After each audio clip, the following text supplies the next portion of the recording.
अस्सलाम वालेकुम, आप देख रहे हैं अलहिजाज टीवी HD। आइए नजर डालते हैं आज की अहम खबर पर। मजीद खबरों के लिए विजिट करें हमारी वेबसाइट www.alhijaznewshd.tv और www.alhijaznewshd.ask पर। खबर शामिल करती है नवीद शहजाद मुगल की रिपोर्ट के मुताबिक पुलिस थाना डिंगा की जरान पेशा अनासर के खिलाफ बड़ी कार्रवाई। डकैती की वारदातों में मतलूब 2 रुकनी ताबशू गैंग गिरफ्तार। 25 लाख रुपए मालियती माल मसरूका और वारदातों में इस्तेमाल होने वाला असला 2 अदद पिस्टल 30 बोर बरामद।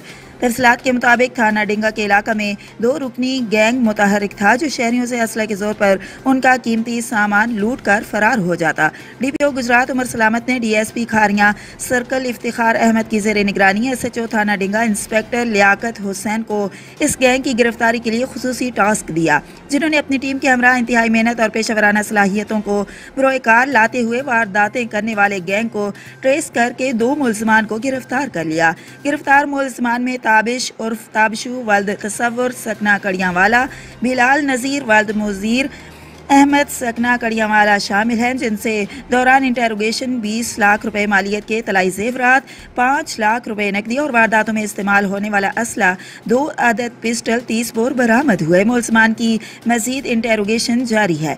जबकि दूसरी कार्रवाई में मंशियात फरोशों के खिलाफ ऑपरेशन के दौरान थाना डिंगा पुलिस ने मंशियात फरोश नफीस उर्फ काका वल्द शौकत अली सकना जोड़ा को गिरफ्तार करके उसके कब्जे से 1360 ग्राम चरस बरामद कर ली, जिसके खिलाफ मुकदमा दर्ज करके मजीद तफ्तीश का आगाज कर दिया गया है। मजीद खबरों और अपडेट्स के लिए हमारे साथ